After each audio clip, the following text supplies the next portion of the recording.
ஆயுர்வேதம் ஒரு பொக்கிஷம், நம் ஆயுள் நீட்டக்கும் அற்புதம். டாக்டர் ஸ்ரீவர்மாஸ். அனைவருக்கும் வணக்கம். சமீப சில நாட்களாக ஆர்எஸ்எஸ் அப்படிங்கிற அந்த அமைப்பு தான் நாடு முழுக்க மிகப்பெரிய பேசுபொருளாக இருக்கு. இதற்கு காரணம் கர்நாடகாவினுடைய ஹோம் மினிஸ்டர் திரு பிரியங்க் கார்கே அவர்கள் ஆர்எஸ்எஸ் தலைவர் திரு மோகன் பாகவத் அவர்களுக்கு எழுதிய கடிதம் ஒன்று சர்ச்சையாக இருக்கு. இந்த பிரியங்க் கார்கே அவருடைய சர்ச்சையை பார்க்கறதுக்கு முன்னாடி இந்தியாவை வெறுக்கக்கூடியவர்கள், இந்தியாவுக்கு எதிராக செயல்படக்கூடியவர்கள், ஆன்டி இந்தியா ஆக்டிவிஸ்ட் எல்லாத்துக்குமே சிம்ம சொப்பனமாக பாஜகவை விட ஆர்எஸ்எஸ் தான் விளங்கி கொண்டிருக்கிறது என்பது எல்லாருக்குமே தெரியும். அதை ஓப்பனாகவே அட்மிட் பண்ணுவாங்க. நமக்கு எதிரி ஆர்எஸ்எஸ் தான், ஆர்எஸ்எஸ் இந்த நாட்டில் என்ன பண்ணிட்டு இருக்காங்க தெரியுமா, இப்படிலாம் டைலாக் போட்டு அப்படி ஒரு எலிவேஷன் கொடுப்பாங்க பாருங்க. பாகிஸ்தானுடைய முன்னாள் பிரதமர் திரு இம்ரான் கான் அவர்களுடைய ஒரு வீடியோ ரொம்ப வைரலா சோஷியல் மீடியால ரொம்ப பரவுச்சு. What is RSS? RSS, Mr. Narendra Modi is a life member of RSS. இது மாதிரி எதிரி நாட்டு தலைவர்கள் ஆர்எஸ்எஸ் பத்தியும், ஆர்எஸ்எஸ் அவங்களுக்கு எப்படி டேஞ்சருங்கிறத பத்தியும் பேசிக்கிட்டே இருப்பாங்க.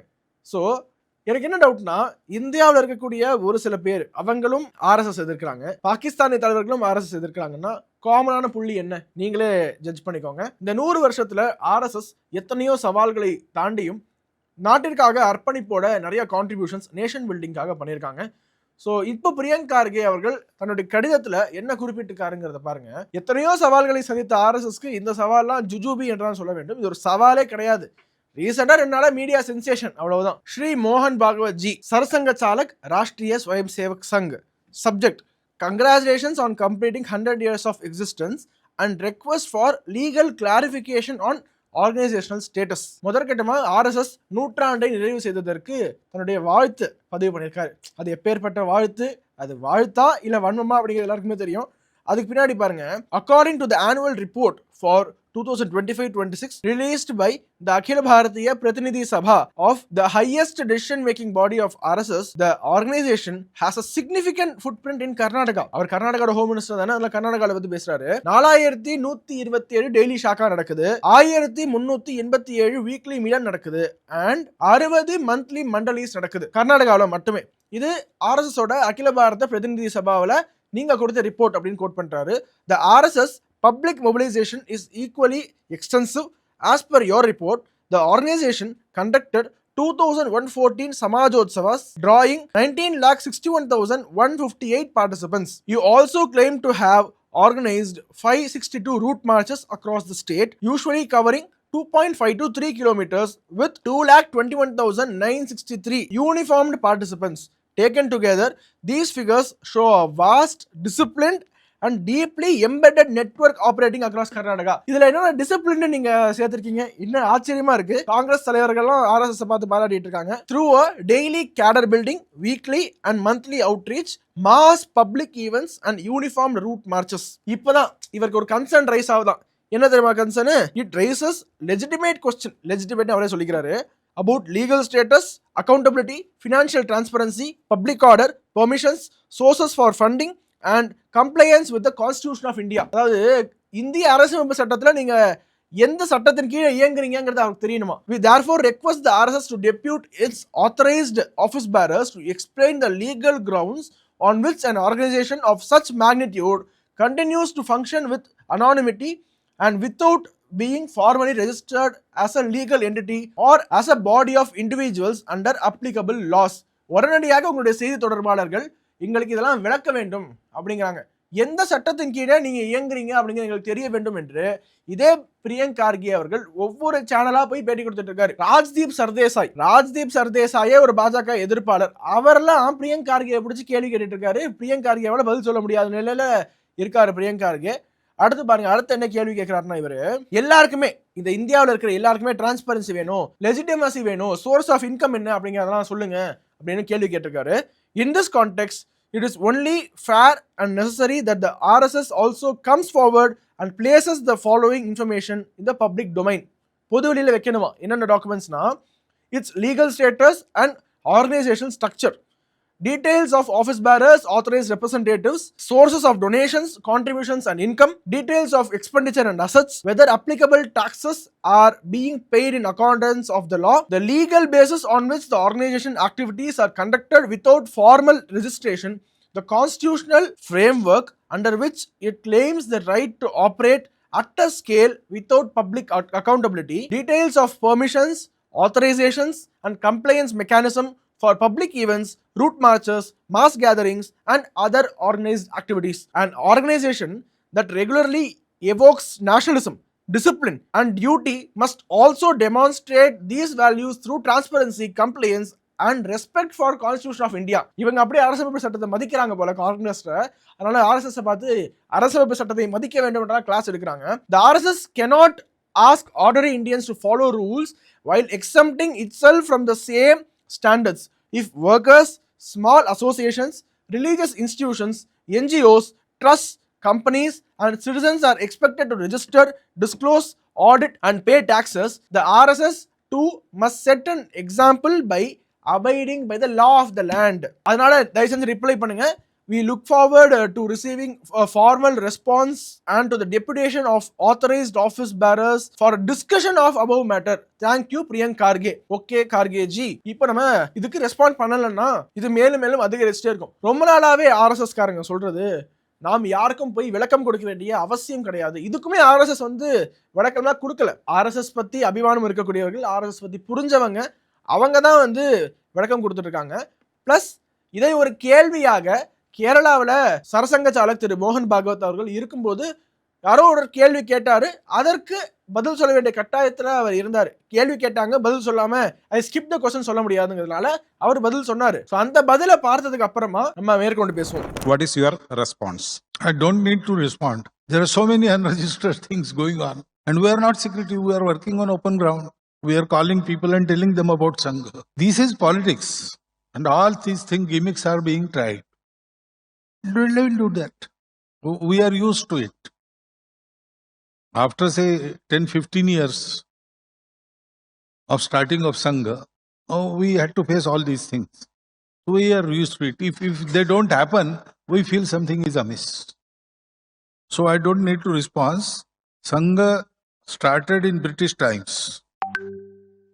And Sangha started as a public will. I narrated you how that churning of minds went on. And the all accepted conclusion was taken up and worked upon. That was the Sangha. So it doesn't need any restrictions. Hindu Dharma is not registered. Many things are not registered. Those who want to have funds from the government, they require registration. That has to be there. But Sangha, government knows Sangha is there. Government banned us twice. And that ban was released. Once by court order, another by Satyagraha. So government knows. They banned RSS, that means they knew RSS is there, RSS is recognized. So all this has happened. Over 100 years, nobody told us that you must register. Our constitution, written constitution, is with the government. We have submitted it in 1950s. Therein government would have said, okay, all is well, but you have not registered. First register, then we will accept. They did not say that. So why should I respond? All this is politics, nothing serious. They want to, in some way, on one side hamper the Sangha work, on the side create doubts in the minds of people. But that is no more possible, because people know us. They say we are secretive. Our Karyakartas live in all localities. People are daily seeing them. Our shakhas are on open grounds. People are daily seeing them. We have public programs. We have such an enormous outreach in this year. In every block, we had Hindu Sammelan.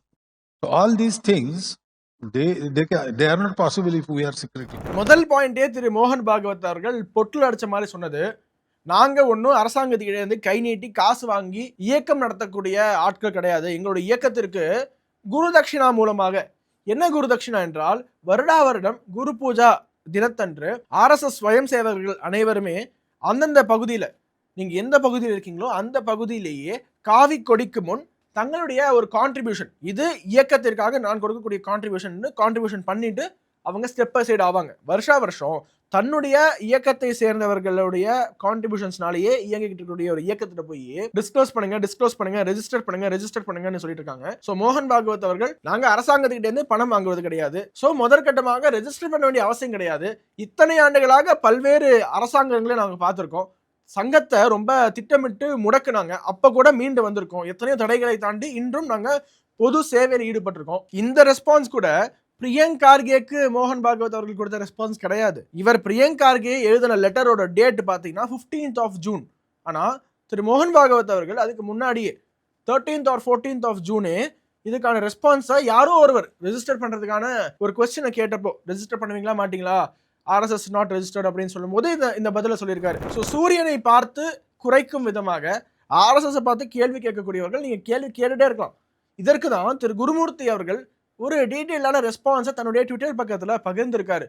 அவரு ரொம்ப நாளாவே RSSோட income tax ஃபைலிங்ல நான் இன்வால்வ்டாக இருந்திருக்கேன், income tax RSSோட scrutiny பண்ணும்போது அதை நான் க்ளோஸா watch பண்ணியிருக்கேன் என்றும் ட்வீட் போட்டிருக்காரு. ரைட் ரெஸ்பான்ஸ் ஃப்ரம் மோகன் Bhagwat ji. Nehru banned RSS. When he lifted it, he only asked RSS to submit a written constitution. RSS did it and it is in the government records. Nehru didn't ask RSS to get registered under Societies Registration Act 1860, nor did Indira, Rao or Manmohan. அடுத்து Priyank Kharge seems illiterate in law. சட்டத்தை பத்தி அறிவே இல்லாதவர் பிரியங்க் கார்கே என்று ஓப்பனாகவே குருமூர்த்தி அவர்கள் போட்டிருக்காரு. What is registration after all? Registration is evidence. So RSS constitution on basis of which its ban was lifted is a public document under section 74 of Evidence Act of the existence of RSS and its purpose. Where is the need for registering RSS? I was associated with dealing with the income tax proceedings against RSS from the 1970s. RSS was regarded as a body of individuals under IT law. As per RSS constitution, individual shakas are accessible as they are financially independent under RSS constitution. The Guru Dakshina of RSS is upheld as not taxable under RSS receives Guru Dakshina only from Swayam Sevaks. Therefore, it is an exemption on principles of mutuality which any first year CA student knows. Priyank Karge is illiterate in law from evidence law to IT law. Evidence law therla, IT law therla, oru law therla. Karge question is not an original one. It is a carbon copy of the Digvijay Singh had raised long back. Karge has written a letter to Mohan Bhagwat ji, that too only for publicity. As before he sent it, he has tweeted it. Karge wanted to be in the news, that is all. And no organization has been subjected to such scrutiny as the RSS in India or anywhere in the world. No organization has been found to be as clean in financial matters as RSS. RSS, honestly, in financial matters, is accepted even by its adversaries. RSS-ஐ வெறுக்கக்கூடியவர்கள் கூட தங்களுடைய financial மேட்டர்ஸ்ல இவர்களுடைய transparency பத்தி வியந்து பார்த்திருக்காங்க, அதை admit பண்ணிருக்காங்க. In his autobiography, I Too Had a Dream, in chapter 12, where he recounts his 12 years serving Cow Protection Committee, Dr. Varghese Kurian speaks highly of RSS chief M.S. Golwalkar's personal character, integrity, absolute financial honesty, despite being ideologically opposite. So இதற்காக RSS அமைப்பை சேர்ந்தவர்கள் பிரியங்க் கார்கே போன்றவர்களுக்கு பதிலளிக்காமல், அவர்களுடைய பொன்னான நேரத்தை வீணடிக்காமல் nation பில்டிங்ல concentrate பண்ணுங்க என்று திரு குருமூர்த்தி அவர்கள் போட்ட ட்வீட் அவ்வளோ வைரலா போயிருக்குங்க. இது வரைக்கும் RSS ஸ்க்ரூட்டனைஸ் பண்ண அளவிற்கு வேறு எந்த அமைப்புமே ஸ்க்ரூட்டனைஸ் பண்ணப்படவில்லை. ஒவ்வொரு முறையுமே எப்படியாவது ஒரு ரூபா இப்படி எப்படி இருந்து இன்கம் டேக்ஸ் மூலமாக அது கண்டுபிடிக்கப்பட்டு இந்த அமைப்பை அசைச்சு பாத்திர முடியாதா என்று நிறைய முறை நடந்திருக்கு. நேரு அவர்கள் RSSோட கான்ஸ்டிடியூஷனை வாங்கிக்கிட்டு இந்த பேனை லிஃப்ட் பண்ணாரு என்று குருமூர்த்தி அவர்கள் போட்டிருக்காரு. அப்போ கூட RSSஐ ரெஜிஸ்டர் பண்ண சொல்லி அவர் சொல்லலை. ஏன் இந்திரா காந்தி சொல்லலை, மன்மோகன் சிங் சொல்லலை, ராவ் சொல்லலை, யாருமே சொல்லலைங்கிற போது இப்போ மட்டும் இவர் சொல்வதற்கான நோக்கம் இவர் பப்ளிசிட்டிக்காக மட்டுமே சொல்றாரு என்பதை நிறைய பேர் போட்டிருக்காங்க. சம்பந்தமே இல்லாத பொழுது இப்போ எதற்காக இந்த சர்ச்சை எழ வேண்டும்னு யோசிச்சு பார்த்தீங்களா? கர்நாடகாவில் மேசிவ் ஆன்டி இன்கம்பன்சி. எப்போவுமே காங்கிரஸ் ஒரு மாநிலத்தில் 5 வருஷம் ஆட்சி பண்ணிட்டாங்கன்னா மீண்டும் அவங்க வரவே முடியாதுங்க. இப்படி தமிழ்நாட்டில் திமுக மீண்டும் வரவே முடியாது. அந்த மாதிரி காங்கிரஸ் ஒரு மாநிலத்தில் 5 ஆண்டுகள் ஆட்சி பொறுப்பை நிறைவேற்றி விட்டால் 5 வருஷம் முடிஞ்சுன்னா அதோட காங்கிரஸ் முடிஞ்சு. ஸோ 2023ஆம் ஆண்டு வந்த காங்கிரஸ் இப்போ ரீசெண்டாக சீஃப் மினிஸ்டர் மாற்றினதுக்கு அப்புறமாவும் இதுக்கு முந்தைய அரசாங்கங்களை விட ரொம்ப மோசமாக பெர்ஃபார்ம் பண்ணியிருக்காங்க. 2023க்கு முன்னாடி பாஜக அரசாங்கம் அங்க ரெவென்யூ சர்ப்ளஸ் பட்ஜெட் போட்டு கொடுத்துட்டு போனாங்க. பட் 2023ஆம் ஆண்டு காங்கிரஸ் ஆட்சிக்கு வந்த உடனே ரெவென்யூ டெபிசிட் பட்ஜெட் போடுறாங்க. ஸோ ஃபினான்ஷியல் பிளானிங்கில் 0, ஃபிஸ்கல் மேனேஜ்மெண்ட்டில் 0, ஃபிஸ்கல் ப்ரூடன்ஸில் 0, ஒட்டுமொத்தமாக ஒரு டோட்டல் ஃபெயிலியராக அந்த மாநிலத்தை கொஞ்சம் கொஞ்சமாக திவாலாக்கிக்கிட்டு இருக்காங்க காங்கிரஸ் அரசாங்கம். அங்கே அவங்க ப்ராமிஸ் பண்ண பல கேரண்டிஸ் வந்து சேரல அப்படின்னு மக்கள் கம்ப்ளைண்ட் பண்ணுறாங்க. சட்ட ஒழுங்கு சீர்கேடுலேருந்து நிறையா பிரச்சனைகள், மெட்ரோ பிரச்சனை, டிராஃபிக் ப்ராப்ளம் என்று காங்கிரஸ் மேலே அடுக்கடுக்கான குற்றச்சாட்டுகள் எப்படி டைவர்ட் பண்ணுறது? ஆர்எஸ்எஸ் பற்றி பேசு. இவங்களுடைய அந்த ரெக்கார்டு படியே பிரியங்க் கார்கே அவர்களே சொல்கிறாரு, 19 லட்சம் பேர் ஆர்எஸ்எஸ் ரீச் அவுட் பண்ணியிருக்கு. 19 லட்சம் பேர், இது கர்நாடகாவில் மட்டுமே. ஒரு ஓப்பன் சேலஞ்ச். கார்கே அவர்கள் உண்மையிலேயே ஆர்எஸ்எஸ் லீகலா இயங்கவில்லை, இல்லீகலா இயங்குதுன்னு நினைச்சார்னா அவர் தானே ஹோம் மினிஸ்டர். முடிந்தால் ஆர்எஸ்எஸ் பேன் பண்ணி பார்க்கட்டும். கர்நாடகாவில் உங்களுக்கு தான் தில் இருக்குல்ல, நீங்க தானே ஹோம் மினிஸ்டர். ஒரு ஹோம் மினிஸ்டர் நினைச்சா தன்னுடைய ஹோம் ஸ்டேட்ல ஒரு அமைப்பை பேன் பண்ண முடியும். பேன் பண்ணி பாருங்க, அப்புறம் என்ன நடக்குதுன்னு பாருங்க. சும்மா உங்களுடைய ஃபெயிலியர்ஸ், கவர்மெண்டோட ஃபெயிலியர்ஸை மறைப்பதற்காக சம்பந்தமே இல்லாம ஒரு ஆர்கனைசேஷனை பிடிச்சி அந்த அமைப்போட அகில பாரத தலைவர் திரு மோகன் பாகவத் அவர்களுக்கு கடிதம் எழுதி அந்த கடிதத்தை அவருக்கு அனுப்புவதற்கு முன்னாடியே ட்விட்டர்ல எடுத்து போடுறீங்கன்னா இது கிளியராகவே மக்களை திசை திருப்பக்கூடிய ஒரு செயலாக தான் இருக்கும். ஒரு கிரவுண்ட்ல 10 பேர் சேர்ந்து விளையாடுறாங்க. இது மாதிரி பல்வேறு கிரவுண்ட்ஸ்ல எல்லாரும் சேர்ந்து ஒரு ஸ்ட்ரிங்ல அட்டாச் ஆயிருக்காங்க. வர்றாங்க, விளையாடுறாங்க, 1 மணி நேரம் ஸ்பெண்ட் பண்றாங்க, போறாங்க. இவ்வளவுதான் ஆர்எஸ்எஸோட ஆக்டிவிட்டிஸ் எல்லாருமே. இதுக்கு என்ன ரெஜிஸ்ட்ரேஷன் வேண்டி இருக்கு? ஆர்எஸ்எஸ் நடத்தக்கூடிய ஸ்கூல்ஸ் எல்லாமே ரெஜிஸ்டர்ட், ஆர்எஸ்எஸ் நடத்தக்கூடிய ஹாஸ்பிட்டல்ஸ் எல்லாமே ரெஜிஸ்டர்ட், ஆர்எஸ்எஸோட பல என்ஜிஓஸ், சேவா பாரதி ரெஜிஸ்டர்ட், ஆர்எஸ்எஸோட student wing ABVP registered, Bharatiya Janata கட்சி அதோட அரசியல் விங் ரெஜிஸ்டர்ட் என்று அனைத்துமே ரெஜிஸ்டர்டா இருக்க போது உங்களுக்கு ஆர்எஸ்எஸ் ரெஜிஸ்டர்டா இல்லைங்கிறது இப்போ இவ்வளோ பெரிய பில்டிங்ல அந்த பேட்ச் ஒர்க் மட்டும் தான் உங்களுக்கு கண்ணுக்கு தெரியுதுல்லங்கிற மாதிரி சம்பந்தமே இல்லாம இப்போது ஆர்எஸ்எஸ் சீண்டிருக்கீங்க. இதுக்கு முன்னாடி எத்தனையோ பேர் சீண்டிருக்காங்க. சீண்டினவங்க தான் பெரிஷே இருக்காங்களே தவிர ஆர்எஸ்எஸ் ஒரு 100 ஆண்டுகளை கடந்து இப்போ கம்பீரமாக அடுத்த கட்ட நகர்வை நோக்கி, நேஷன் பில்டிங்கை நோக்கி போயிட்டு இருக்காங்களே தவிர உங்களுக்கு பதிலளிக்க யாருக்கும் நேரம் இல்லை. So please concentrate in your home state. கர்நாடகாவோட ஃபிஸ்கல் மேனேஜ்மெண்ட்லையும் உள்ள லோக்கல்ல நிறைய பிரச்சனைகள், அதெல்லாம் கொஞ்சம் சரி பண்ணுங்க. அதுக்கப்புறமா நம்ம ஆர்எஸ்எஸ் பத்தி பேசுவோம். இதுக்கப்புறம் அவங்க பேச மாட்டாங்கன்னு நினைக்கிறேன். ஏன்னா அப்படி ஒரு பேக்லாஷ் சோஷியல் மீடியாவில் நடந்த அந்த பேக்லாஷ்க்கு அப்புறமா இதுக்கப்புறம் அதை பத்தி பேச மாட்டாங்க. பேசினா நம்ம வீடியோ போடுவோம். இன்னும் அடுத்த நிகழ்ச்சியை சந்திப்போம். வணக்கம். வந்தே மாத்திரம். உலக தமிழ் சொந்தங்களுக்கு வணக்கம். நான் ராஜவேல் நாகராஜன். பேசு தமிழா பேசு வலையொலியுடைய வளர்ச்சிக்கு நீங்களும் உறுதுணையாக இருக்கணும்னு நினச்சிங்கன்னா இந்த வீடியோடைய டிஸ்கிரிப்ஷனில் இருக்கக்கூடிய ரேசர் பே லிங்கை கிளிக் பண்ணுங்கள். அந்த லிங்க்கில் போயிட்டு உங்களுக்கு விருப்பமான தொகையை பேசு தமிழா பேசுவனுடைய வளர்ச்சிக்கு உங்களுடைய பங்களிப்பாக நீங்கள் கொடுக்கலாம். நன்றி, வணக்கம்.